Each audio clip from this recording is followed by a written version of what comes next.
Well, hey, you guys, what is one thing that you would say you're an expert in? So for some of my friends, it's cooking, or Winston, it's real estate, or he loves like the yard and gardening and all that. For me, I'm going to say it's budgeting. For 15 years now, I have used a monthly budget and taught people how to track their spending so that they can reach their financial goals. So today I'm sharing with you the 5 most valuable lessons that I've learned from budgeting. And stick around for number 5 because it's probably the most unexpected piece of advice, but it's by far the most effective. So the first lesson that I've learned might be the most obvious if you've heard me talk on the show, but that is tracking your spending. So listen, I was not the most high-tech person, and back when I started budgeting, there wasn't a lot of options except for Excel and a sheet of paper, and that's what Winston and I used. We literally used a sheet of paper. But now, tracking your spending, it's so much more glamorous. So listen, it is important to remember that a budget isn't something you just create at the beginning of the month and you never look at it again. You have to take it a step further and actually track each and every expense and where it's going. So the goal is for you to know your spending tendencies on a deeper level. And this is going to allow you to justify and feel confident about purchases that you actually need, and also eliminate unnecessary purchases so that your money can be put to better use. So if this feels like a tedious, detail-oriented task, it might at the beginning, and that's normal. It's okay. It's going to take a little bit of time and effort and compromise in the beginning, especially if you're doing this with your spouse, if someone else is involved in your budget.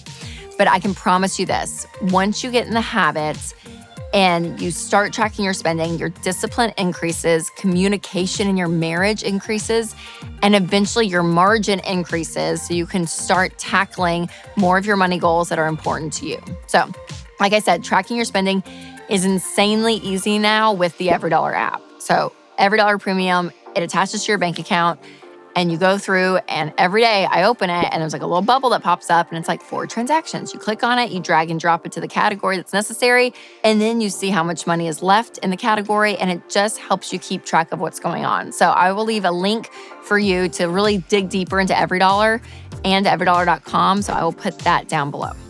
The second lesson that I learned after 15 years of budgeting has to do with a very specific category, and that is the miscellaneous category. So there are so many different theories on the internet when it comes to budgeting, what you need to do here, or percentages, or what categories should be there. And all of this. But I can just tell you, there is an absolute must-have category, and that is the miscellaneous category. And just because I love zero-based budgeting, aka giving every dollar a name, doesn't mean that I want you to have $0 in your bank account, okay? So it's not like you're getting down to zero in your bank account, but it's this idea that you are able to track where your money's going. But as we all know, life happens and stuff is going to come up. And if it doesn't fit into a category, you're like, oh God, what do? That's where the miscellaneous category comes in. So I recommend taking at least 5% of your take-home pay and categorizing a miscellaneous category for that, because it's random, unexpected expenses. So whether, again, you're having to get a babysitter last minute, or you have a friend's baby shower and you're getting a gift and you need a little bit more cushion for it than you realize, that's where the miscellaneous category comes in. And the great thing about budgeting in general is that budgeting gives you permission to spend. So you don't have this guilt or frantic credit card charge last minute that you're gonna be thinking about. You just put it in the miscellaneous category and keep on moving.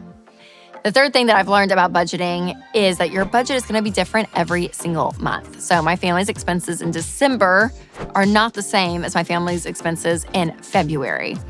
And this is another great thing about budgeting in the EveryDollar app, is because it's so easy to adjust things on the fly that need to be modified. So for example, in this month, all of our kids' summer camp fees were due. And I was like, oh my gosh, and I don't know if this is where you live. Everyone does it in like January and February. I'm like, I don't know what's gonna be going on in June. Oh my gosh. But there we are, signing up for camps. Or maybe you have a month and there's so many birthdays, maybe in your family, or your kids keep getting invited to birthday parties and it's their best friend, so they gotta go, so you gotta get a gift. Like whatever it is, every month is going to look different. And so you wanna be able to pivot for different seasons. So in the EveryDollar app, it duplicates month to month. So Winston and I, majority of our expenses are consistent month to month. But then at the very bottom, there'll always be probably 6 to 7 categories that we add and change because of the seasonality of where our family's at. And before we talk about the fourth lesson that I learned, I want to tell you about a faith-based alternative to health insurance that can make healthcare more affordable, and that's Christian Healthcare Ministries. CHM allows members to share each other's healthcare costs, and it's as easy as 1, 2, 3. Step 1, choose the healthcare provider you want. Step 2, submit your eligible bills. And Step 3, get reimbursed. CHM members take care of your eligible medical bills. With no networks and the freedom to choose your healthcare provider, CHM is the best option for Christians who want to take care of their families and help other believers. Find out more at chministries.org/budget. All right, the fourth lesson that I've learned after a decade and a half of budgeting is arguably the most powerful game changer when it comes to the momentum of your progress. And this is something that sounds arbitrary, but it's really important when it comes to building wealth. And that is working towards a specific financial goal. So budgeting can only go so far if you don't have intentionality and purpose behind it. But how do you know what you should be working towards? So a lot of it boils down to the baby steps. So again, if you're saving up that $1,000 emergency fund, you're going to take your budget and you're going to see, where can I cut areas? How much income do I need to add to get my goal of getting that $1,000? Or you're paying off debt the same way. Where can we cut? Extra money is going to be going towards the debt. You're using your budget as a tool to help you hit those financial goals. So if you tackle, those specific things throughout the baby steps in an order, you're making progress. And now for the fifth and final lesson that I learned, and probably maybe the weirdest pieces of advice, but I think it's key because I believe in this tip so much that I made a specific product for handling this habit. And that is lesson 5. Cash out the budget categories that you tend to overspend in. So especially if you are new to budgeting, okay? This is really key. That means you're going to take categories in your budget that you tend to overspend. So a lot of people, that's food, maybe that's clothes. That could be your miscellaneous category that we talked about earlier. Whatever it is, make sure to cash those out, and then you want to divide them into different categories. So you can even take an envelope if you want and write restaurants on it.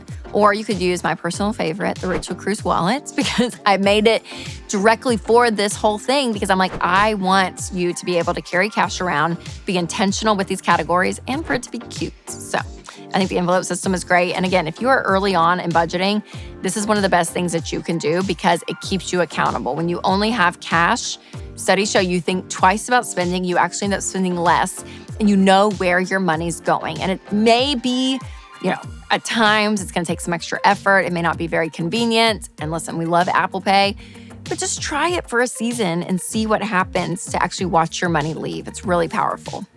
So if the budgeting conversation intrigues you, or you want to see what this looks like for an actual person's paycheck, click the link below and watch me how I unpack and tweak a real person's budget.